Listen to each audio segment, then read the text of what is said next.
Silakan duduk saudara-saudara. Mari kita membuka firman Tuhan di dalam kitab Kejadian pasal yang ketiga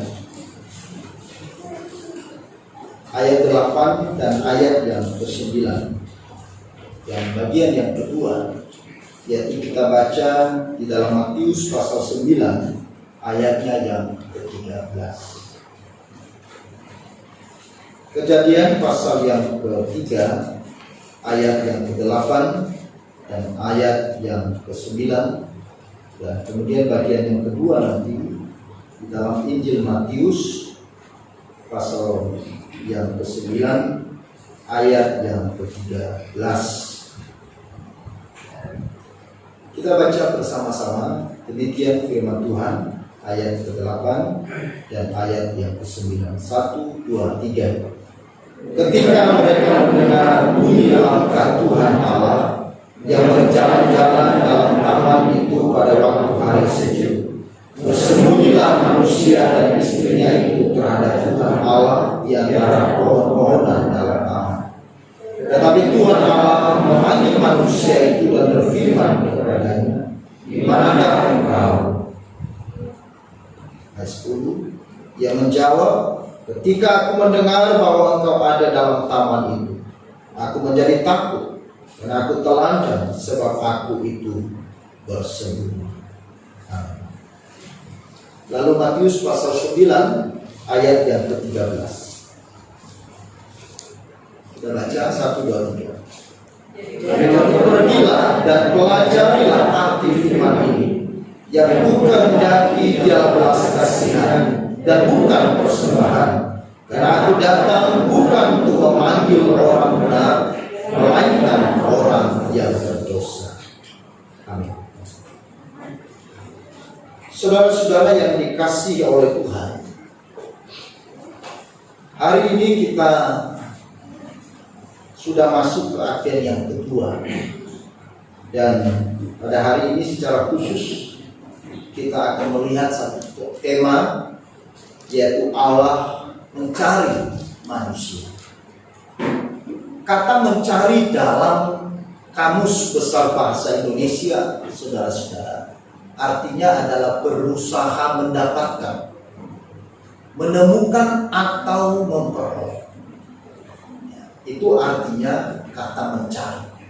Sehingga kita bisa simpulkan bahwa mencari ini adalah sesuatu yang aktif, bukan pasif. Kalau saudara mencari sesuatu, itu artinya saudara berusaha semaksimal mungkin untuk menemukan apa yang sedang saudara cari. Artinya sebuah tindakan yang dilakukan secara aktif dan secara sungguh-sungguh dan serius. Tuhan mencari manusia, artinya bahwa Allah sungguh-sungguh mencari manusia. Nah, kalau dikatakan Tuhan mencari manusia, berarti Tuhan sendiri yang bertindak dengan aktif, yang berinisiatif dengan sungguh-sungguh, dengan serius untuk mencari manusia. Bukan sekedar dia mencari, tetapi Tuhan mencari manusia. Ini adalah sesuatu tindakan yang luar biasa. Ini adalah keseriusan dari hati Allah, kesungguhan dari hatinya yang paling dalam untuk mencari manusia. Kenapa Tuhan mencari manusia? Karena apa Tuhan mencari manusia? Apakah karena manusia begitu baik kepadanya? Karena ia begitu berjasa kepada Tuhan sehingga Tuhan harus mencarinya? Karena ini adalah orang yang berjasa untuk Tuhan? Atau karena prestasi yang ada di dalam diri manusia sehingga Tuhan mencari saudara dan saya? Saudara-saudara, konsep di dalam Alkitab tidak dikatakan bahwa Tuhan mencari manusia karena ada sesuatu yang telah dikerjakan oleh manusia. Karena ada amal ibadah yang baik, sehingga Allah mencari manusia itu dan membawanya ke surga. Konsep yang lain, karena aku berjasa kepada Tuhan melalui perbuatan baik saya, melalui amal saya, melalui kebaikan saya, melalui ibadah saya, maka Allah datang mencari saya dan membawa saya ke surga. Itu konsep di luar Alkitab. Tetapi Tuhan mencari manusia, Alkitab mengatakan bukan karena alasan itu. Kalau karena alasan prestasi, kalau karena alasan kita berjasa kepada Tuhan, atau karena kebaikan kita, tidak mungkin Tuhan mencari manusia. Setuju? Tidak mungkin ada alasan Tuhan mencari saudara dan saya. Kalau itu yang menjadi andalan yang kita katakan, kita karena prestasi, karena kebaikan, karena amal ibadah kita, sehingga Tuhan mencari kita. Tidak mungkin Tuhan mencari kita. Kenapa semua? Karena semua orang telah berbuat dosa. Dalam Roma pasal 3 dikatakan tidak ada yang mencari Allah, tidak ada yang benar, tidak ada yang suci, tidak ada yang baik, tidak ada yang melakukan segala sesuatu. Lalu dasar apa dia mencari kita? Saudara-saudara, di dalam ujian Hugnos ini, dia adalah yang begitu luar biasa. Cuma banyak orang tidak suka nyanyi ini, tetapi ini begitu dalam. Di dalam kelelahan dan penuh beban dosa, Yesus mencari aku dengan penuh kasih. Ku diangkat dan digendong, dibawanya ku kemari. Yesus mencariku, darahnya tebusku, murahnya kembalikanku. Sungguh kemurahannya ajaib. Yesus mencari kita bukan karena alasan itu, bukan karena prestasi, bukan karena kita berjasa, bukan karena kebaikan kesucian kita. Saudara lihat, Tuhan mencari Adam dan Hawa pada saat apa? Pada saat Hawa sudah taat pada Tuhan, pada saat Adam dan Hawa telah melakukan sesuatu kepada Tuhan. Tuhan mencari Adam dan Hawa pada saat apa, saudara-saudara? Pada saat mereka telah jatuh di dalam dosa. Pada saat mereka jatuh ke dalam dosa. Di dalam Kejadian pasal 3 ayat yang ke-8 dan ke-9 tadi, saudara-saudara, ketika manusia itu jatuh dalam dosa, lalu kemudian mereka bersembunyi dari hadapan Allah. Mereka meninggalkan persekutuan dengan Allah. Mereka meninggalkan relasi hubungan keintimannya dengan Tuhan, lalu menyembunyikan dirinya, menutupi dirinya. Itulah karakter manusia. Manusia biasanya mencari pembenaran diri, betul? Sehingga saudara-saudara, ini ciri manusia yang menyembunyikan dirinya. Ini adalah ciri manusia yang bertopeng. Nah, kalau engkau menemukan manusia yang kemana-mana berbicara dan membenarkan dirinya dan menjelekkan orang lain, ini manusia yang sedang bertopeng. Jangan tersinggung.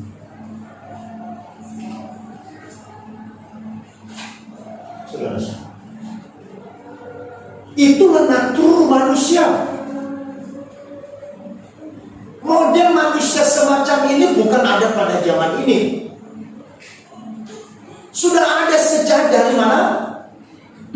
Zaman Adam dan Hawa di Taman Eden.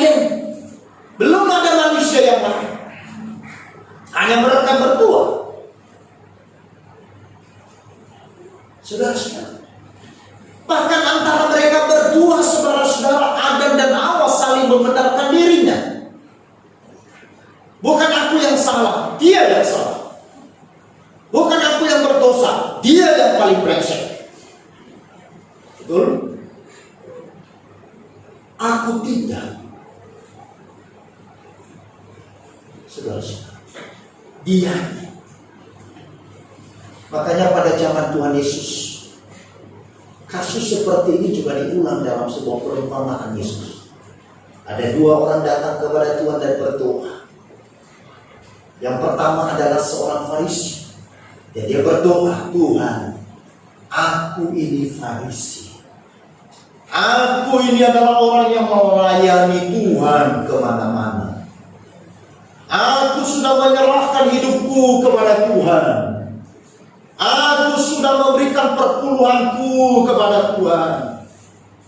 Aku sehari-harinya hanya pikirkan Tuhan. 24 tidak ada yang pikir yang lain, hanya Tuhan. Aku bukan seperti mereka-mereka itu. Dan terkhusus kepada orang ini, yaitu siapa? Pemungut cukai. Tetapi kemudian ada satu orang yang lain yang disebut orang berdosa, yang namanya pemungut cukai. Dia datang kepada Tuhan dan berkata, ya Tuhan, kasihanilah aku orang yang berdosa. Kasihanilah aku orang yang berdosa. Siapakah yang dibenarkan di hadapan Tuhan? Alkitab mencatat pemungut cukai. Tuhan tidak mencari manusia yang sempurna. Halo, Tuhan tidak mencari manusia yang sempurna karena engkau tidak pernah sempurna. Tapi Tuhan mencari orang yang rendah hati, yang menyadari dan mengaku dirinya adalah orang yang berdosa, membutuhkan Tuhan, membutuhkan keselamatan, membutuhkan juru selamat. Itu yang dicari orang. Tuhan tidak mencari orang yang hebat. Tuhan tidak mencari orang yang pintar. Tuhan tidak mencari orang yang luar biasa dengan aktifnya. Tapi Tuhan mencari orang yang betul-betul punya hati untuk pada saudara-saudara. Saya baru tidur tadi malam jam 1. Maka kalau saya sekarang suaranya keras, karena saya dihajar Tuhan habis-habisan. Jangan saudara pikir bahwa pergumulan terhadap firman ini gampang ngomong. Enak saja dia berdiri di mimbar langsung ngoceh. Tidak. Itulah diri saya. Maka jangan salah paham ketika kau dengar firman, oh ini Pak Pendeta lagi intelijen kemarin di mana? Diterong di mana? Kok bisa dia tahu saya? Siapa yang bocorin tentang saya? Kok firman Tuhannya pas? Seringkali ada orang seperti, tapi di zaman ini sudah tidak. Nah, ini benar. Saya belum dengar. Tapi di khotbah saya di tempat lain, begitu saya selesai dia langsung ada orang datang. Pak, kok Bapak tahu? Kayak saya Bapak, saya kemarin melakukan loh. Apanya?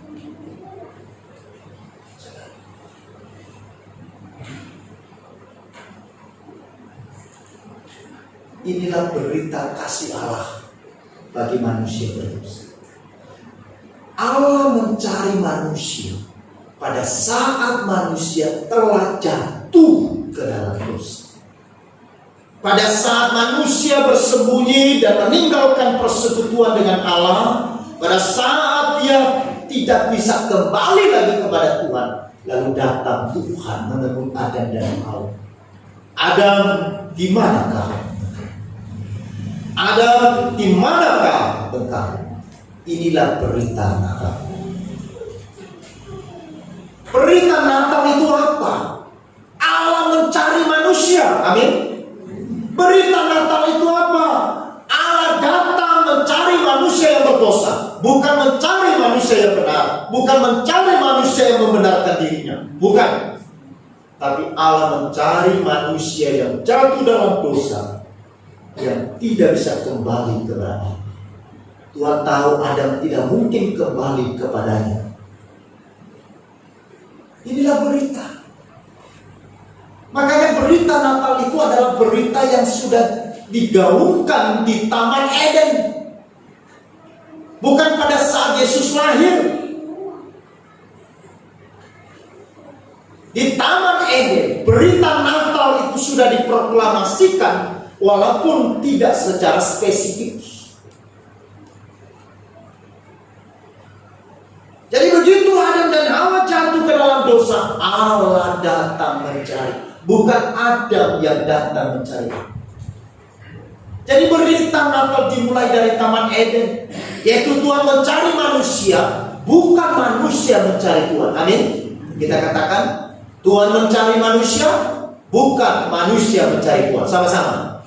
Tuhan mencari manusia, bukan manusia mencari Tuhan. Itu Natal. Karena manusia tidak bisa lagi menyelamatkan dirinya sendiri karena dosa. Manusia tidak bisa lagi menyelamatkan dirinya karena dosa. Dengan usaha apapun manusia tidak bisa. Saudara-saudara, tapi ada berita yang baik bagi kita sekalian. Yaitu berita apa? Yesus datang ke dalam dunia menjadi sama dengan manusia. Untuk mencari siapa? Bukan manusia yang benar, bukan manusia yang suci, tetapi ia datang mencari manusia yang berdosa untuk diselamatkan. Ia datang mencari manusia yang berdosa untuk diselamatkan. Jadi berita Natal yang pertama, Yesus mencari manusia yang berdosa untuk diselamatkan. Bukan untuk dimusnahkan, bukan untuk dihukum, tetapi untuk diselamatkan. Inilah berita baik. Itulah sebabnya berita ini disebut Injil. Injil itu apa? Kabar baik. Kenapa Injil itu disebut kabar baik?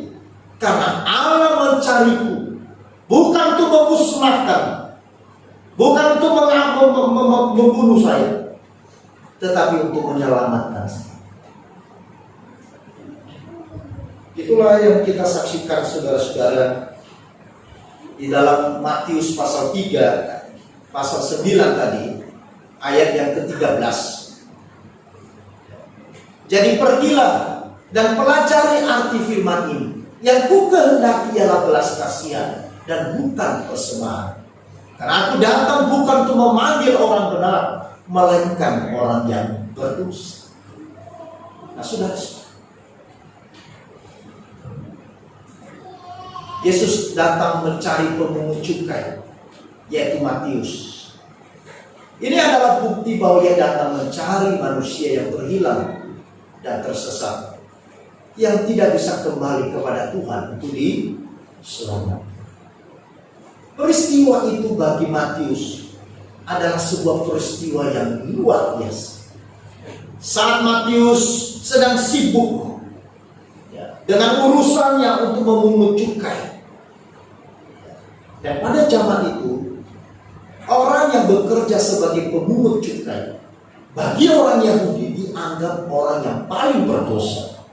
Kenapa pekerjaan pemungut cukai pada zaman Yesus dianggap sebagai orang yang paling berdosa? Karena pegawai pemungut cukai itu adalah kaki tangan dari Romawi yang dipakai oleh penjajah untuk memeras kepada rakyat yang miskin. Sehingga Matius ini diangkat menjadi kepala pemungut cukai di Yahudi, di Israel. Maka orang Yahudi begitu benci kepada dia. Dan orang ini adalah orang yang begitu korupsi sekali. Dia memeras orang. Orang yang tertindas, orang yang miskin diperas. Karena dia adalah kaki tangan dari penjajah. Jadi bagi orang Yahudi, golongan pemungut cukai ini golongan yang tidak bisa diterima dan dianggap adalah orang yang berdosa. Sehingga image mereka kepada pemungut cukai itu adalah image yang sudah negatif, yang sudah jelek. Saudara lihat, ketika Yesus datang menemui Matius di tempat dia sedang bekerja. Itulah sebabnya mengandung reaksi yang keras, mengandung sebuah pertentangan yang begitu dahsyat di kalangan orang-orang Yahudi. Mengapa Yesus yang disebut Mesias itu datang ke rumah orang yang berdosa? Apakah dia tidak tahu bahwa pemungut cukai itu orang yang berdosa? Mengapa dia datang? Katanya dia Mesias. Saudara-saudara, orang-orang Farisi, orang-orang Yahudi marah besar kepada Yesus. Kenapa ia mau datang di rumah orang yang berdosa itu? Apakah dia juga adalah pendosa? Apakah dia juga adalah kompromi di dalam kejahatan? Saudara-saudara, reaksi orang-orang Farisi, orang-orang Yahudi yang sedang bergerombolan mengikuti Yesus dan melihat Yesus sedang menuju ke tempat Matius, mereka tidak bisa terima. Itulah sebabnya Yesus mengatakan tadi, saudara-saudara, pergilah dan pelajari arti firman ini, bahwa yang ku kehendaki ialah belas kasihan, bukan persembahan. Karena aku datang bukan untuk memanggil orang benar, melainkan orang berdosa untuk diselamatkan. Yesus datang ke rumah Matius, orang yang disebut sebagai orang yang paling berdosa pada zaman itu. Dia datang untuk menyelamatkan orang. Karena tidak mungkin ada orang yang datang menyelamatkan dia kecuali Tuhan sendiri. Dan tidak mungkin orang ini juga bisa tahu jalan keselamatan. Tidak mungkin juga dia bisa tahu dan mengenal Allah yang benar kalau Allah tidak datang kepada dia. Maka saudara dan saya, tidak mungkin kita bisa mengenal Yesus dengan benar kalau itu bukan karena Yesus menyatakan siapakah dirinya dalam hati saudara melalui pekerjaan Roh. Maka kalau hari ini saudara dan saya mengenal Yesus Kristus, ini adalah anugerah. Bukan usaha dari pencariannya, bukan usaha upaya saudara untuk mengenal dia, tidak. Karena manusia tidak bisa mengenal Allah kalau Allah tidak menyatakan dirinya kepada manusia. Matius tidak bisa mengenal Kristus. Matius tidak bisa mengenal dan tidak bisa kembali kepada Allah kalau Allah tidak datang menjemput dan menyelamatkan hidup. Saudara tidak akan pernah mengenal jalan kebenaran. Saudara dan saya tidak akan pernah tahu tentang jalan keselamatan, jalan menuju ke surga kalau Kristus tidak menyatakan dirinya kepada saudara. Maka kalau Kristus menyatakan dirinya bagi saudara, ini adalah anugerah yang terbesar. Siapa kita? Sehingga Kristus harus datang mencari kita. Siapa Matius? Sehingga Yesus harus datang ke rumahnya mencari dan berkata, ikutlah aku. Bukankah ini lahir dan berangkat dari belas kasihan dari Tuhan? Yesaya 53 ayat 6. Kita sekalian sesat seperti domba, masing-masing kita mengambil jalannya sendiri. Kita tidak bisa kembali kepada Tuhan. Kita tidak bisa datang kepada pemilik kita kalau kita sudah tersesat. Makanya domba adalah binatang dungu dan bodoh. Sehingga bila ia sudah tersesat, mustahil bagi seekor domba kembali kepada pemiliknya kalau ia tidak dicari oleh pemilik. Makanya saya mengatakan kita sekalian sesat seperti domba, masing-masing mengambil jalannya sendiri. Kita dulu adalah orang yang tersesat dan tidak mungkin bisa kembali kepada pemilik kita. Tidak mungkin bisa kita mengenal jalan menuju ke rumah Bapa di surga. Tidak mungkin kita bisa memiliki jalan keselamatan yang pasti kalau sang pemilik kehidupan tidak datang mencari dan mencari saya. Amin. Sudah. Tidak mungkin.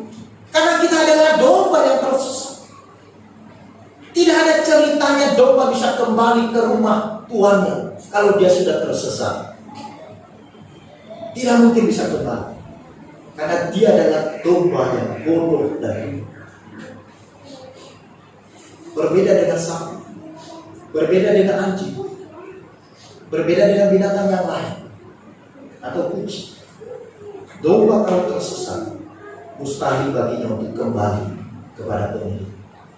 Dan itulah sebabnya Yesus datang mencari kita. William Wilberforce, seorang politikus Inggris, suatu hari dia berdoa di dalam ruangan doa di rumah. Lalu asisten rumah tangganya melihatnya dan bertanya kepadanya, apakah Tuhan menemukan Allah? Wilberforce menjawab apa sih? Kupikir dialah yang menemukan. Ini kalimat yang dalam. Dia tidak mengatakan, aku telah menemukan Allah, aku sudah menemukan Tuhan, tidak. Tapi dia mengatakan, dialah yang menemukan.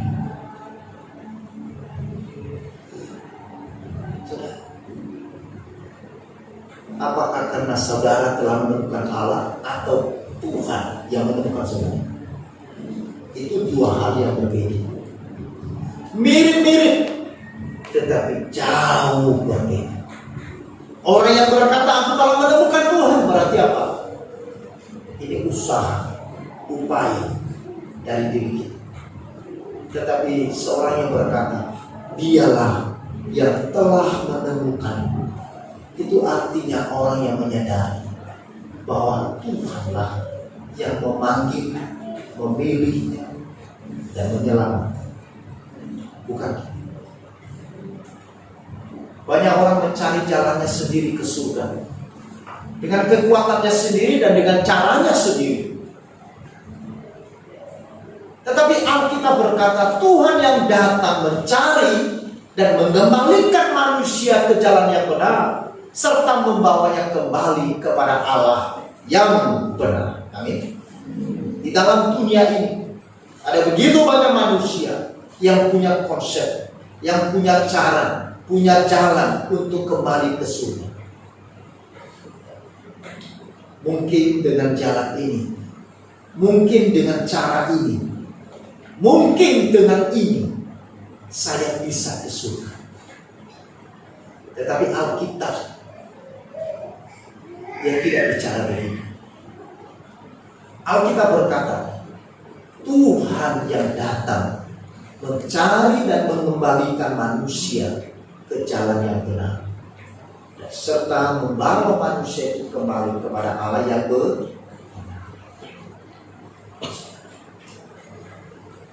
Inilah Natal.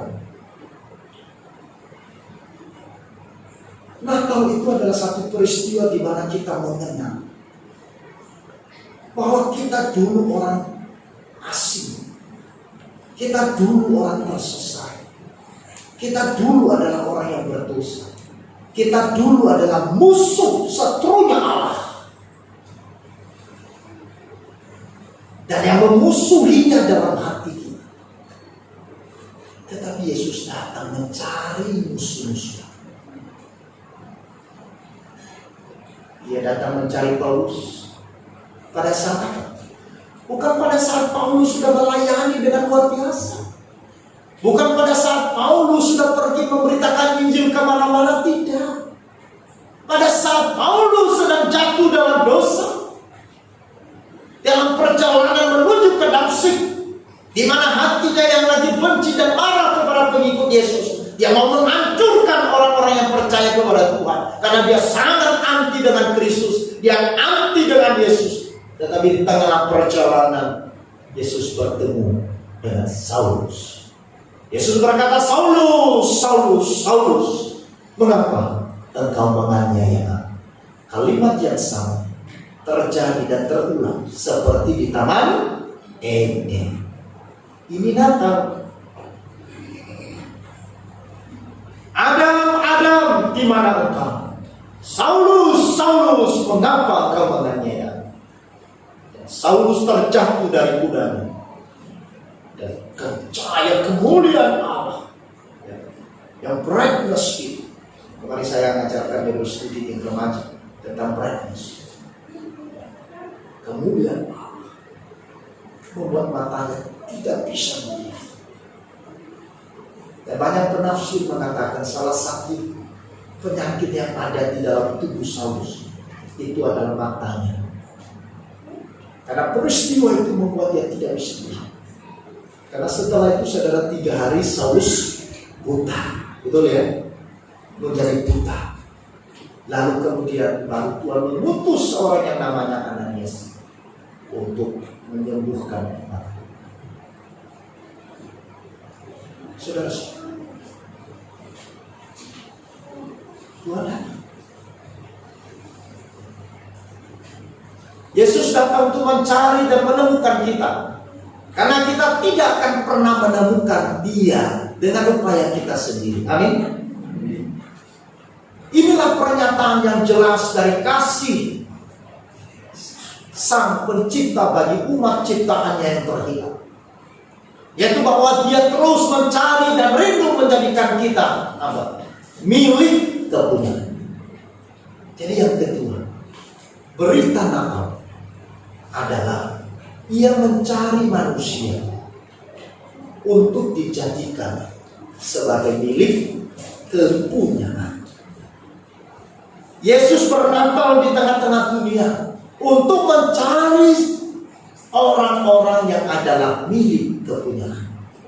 Yesus datang mencari saudara dan saya untuk menjadikan saudara dan saya menjadi milik kepunyaan.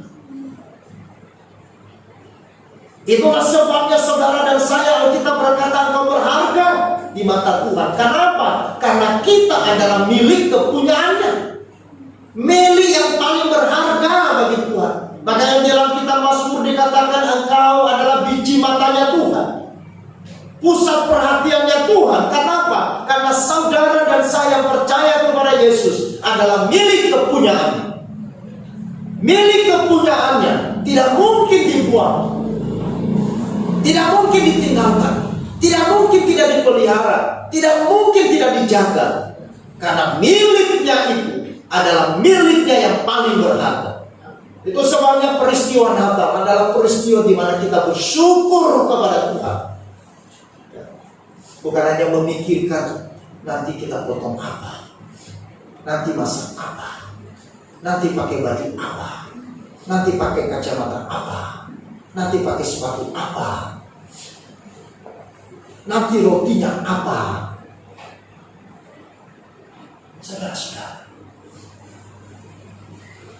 jangan digeser berita Natal kepada berita yang lain.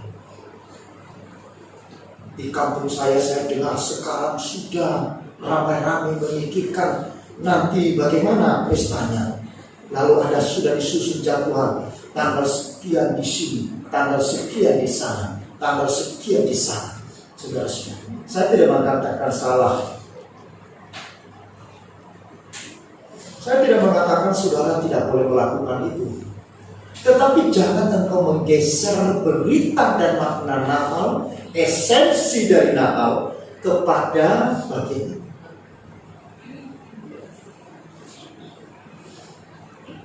Jangan. Esensi Natal, makna Natal, Ia datang untuk menyelamatkan.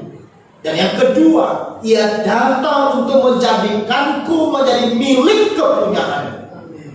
Saya dijadikan menjadi milik kepunyaannya. Ini adalah satu peristiwa yang besar, karena dimeteraikan oleh Roh. Saudara dan saya adalah milik kepunyaan Allah. Itu sudah dimeteraikan oleh Roh Kudus. Itu artinya keselamatan saudara tidak akan pernah hilang, karena sudah dimeteraikan oleh Roh Kudus. Dan janji dari Tuhan kepada saudara itu adalah janji yang pasti. Kenapa? Milik kepunyaan. anak kita sebut apa? Milik kepunyaan kita. Sampai kapanpun itu anak adalah anak saudara, betul? Waktu dia nakal, waktu dia lari dari rumah, apakah saudara mengatakan dia bukan anak saya lagi? Mungkin engkau bisa berkata begitu, tetapi statusnya tidak akan pernah hilang sebagai anak saudara. Betul atau tidak? Mungkin anak itu jatuh, bahkan masuk penjara, bahkan kecanduan narkoba dan rusaknya bukan main. Tetapi engkau akan mengatakan itu anak saya.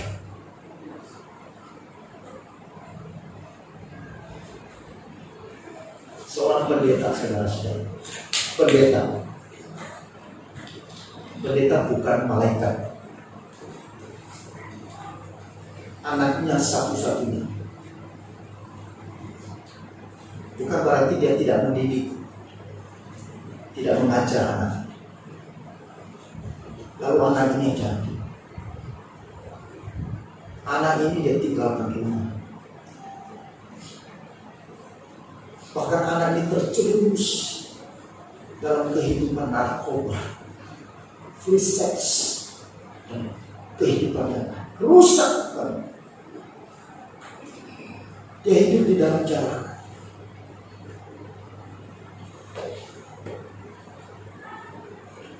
Semua orang miris mendengarnya. Kok anak pendeta gitu? Kan gitu ya?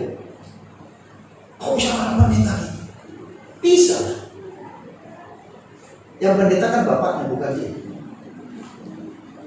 Ya loh. Tapi bapak pendeta itu dia terus mencari anak. Karena anak ini dia lari ke kota yang lain dan dia tidak dapat kabar. Dia tidak pernah beritahukan posisinya di mana. Tapi bapaknya terus mencari anaknya. Sampai akhirnya saudara-saudara, anaknya masukkan ke dalam penjara karena tertangkap. Dia pengedar narkoba. Dijatuhkan hukuman yang cukup berat. 12 tahun penjara. Lalu di kota itu terdengar kabar itu. Lalu di kota itu ada seorang teman daripada Bapak Pendeta ini mendengar kabar ini dan lalu segera menelepon Pak Pendeta. Pak Pendeta, mohon maaf, mungkin ini adalah anak Bapak sedang ditangkap dan dimasukkan ke dalam penjara. Apa yang dilakukan oleh Pak Pendeta ini? Begitu dia mendengar kabar itu, dia langsung memutuskan berangkat dengan istrinya ke kota di mana anaknya dipenjara. Dia datang ke penjara itu, dan waktu dia di dalam penjara, dia mencari anak itu, dan dia mencium anak itu. Dikatakan maaf, mungkin Bapak yang salah, tapi aku tetap mencintai kamu. Kamu tetap adalah anakku. Kalimat itu saudara-saudara meluluhkan hati anak ini. Kalimat kamu adalah tetap anakku. Sampai kapanpun kamu adalah anakku. Sejelek dan seburuk apapun kamu tetap anakku. Dia peluk anak itu. Dan itu adalah awal atau titik pertobatan dari sang anak. Hukumannya tetap berjalan, tetapi di dalam penjara anak itu dipulihkan oleh Tuhan. Anak itu di dalam penjara karena dia masih dihukum 12 tahun. Dia mulai melayani Tuhan, diubahkan oleh Tuhan. Bahkan ketika dia keluar dari penjara, anak ini menjadi kesayangan dari sang Bapa. Anak ini kemudian menjadi seorang anak yang begitu hormat kepada bapaknya. Anak itu setelah keluar dari penjara setelah 12 tahun kemudian, anak itu menjadi orang yang begitu luar biasa dipakai oleh Tuhan? Karena dia merasa dan melihat bukti kasih dari Bapa. Amin.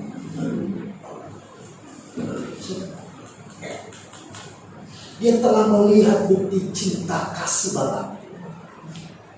Dia telah melihat bukti kasih cinta papa mamanya kepada dia. Ketika dia sudah melakukan satu kejahatan yang mempermalukan, mencoreng, menghina nama ayahnya, tapi ayahnya tidak pernah malu dengan anaknya.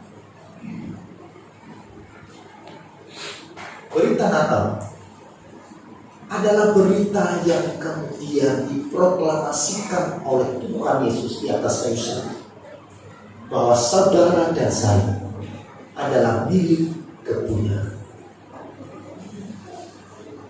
kekal selamanya. Kenapa Tuhan mencari kita yang adalah manusia yang berdosa? Yang pertama, untuk kita diselamatkan. Yang kedua, untuk menjadikan kita milik kepunyaan. Apakah Yesus sudah menemukan hidup?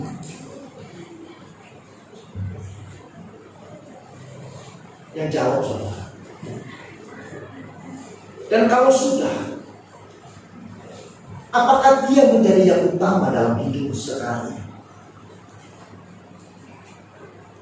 Seperti Matius, si pendosa, si pemungut cukai, ketika dia ditemukan oleh Yesus dan dia mengikut Yesus, maka Yesus yang menjadi utama dan terutama di dalam hidupnya sampai akhir hidup.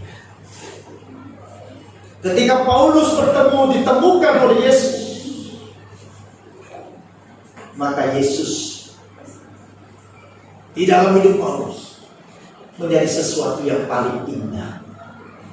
Bahkan dikatakan dalam Filipi pasal 3, pengenalan akan Kristus Yesus lebih mulia dari semua. Kalau saudara sudah ditemukan oleh Yesus dan Yesus sudah ada dalam hati saudara, tetapi kalau saudara berkata bahwa bukan Yesus yang paling terbaik dalam hidup saya, maka saya khawatir jangan-jangan Yesus belum menemukan saya. Mungkin saudara sedang prasangka atau merasa GR telah ditemukan oleh Yesus. Pastikan di dalam hati bahwa memiliki Yesus adalah yang terbaik bagimu. Amin. Yesus bagiku hari ini tidak ada lagi pengenalan yang lebih indah. Bahkan pengenalan yang lebih indah, lebih manis dari aku mengenal kekasih. Itu adalah Yesus.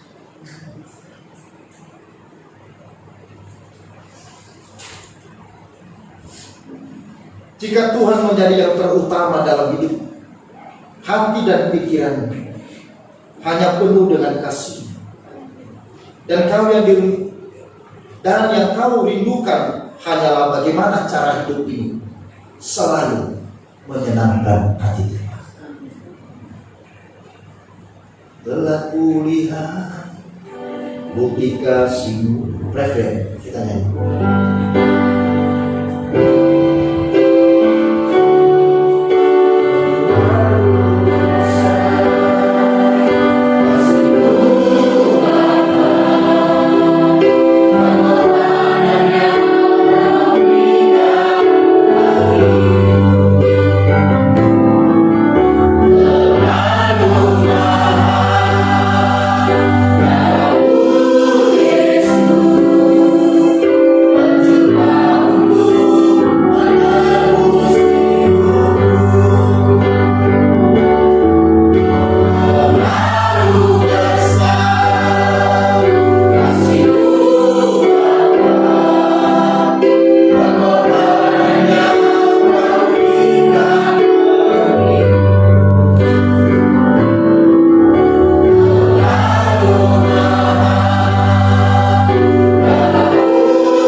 Tuhan telah menebus, membayar hutang dosa kita dengan harga yang terlalu mahal. Apakah engkau menyia-nyiakan pengorbanan Yesus? Apakah engkau menyia-nyiakan karyanya, kasihnya yang sempurna dalam hidup saya? Ataukah engkau berkata, Tuhan, inilah hidup, kuserahkan lagi, menjadi milik kepunyaan yang dipakai seturut dengan kehendak dan rencana. Aku bukan siapa-siapa. Aku hanyalah seorang manusia yang berdosa. Tetapi aku datang dengan hati yang sungguh-sungguh mau bertobat, hati yang sungguh-sungguh mau dipakai oleh Tuhan. Jadikanku menjadi alat selagi aku masih hidup.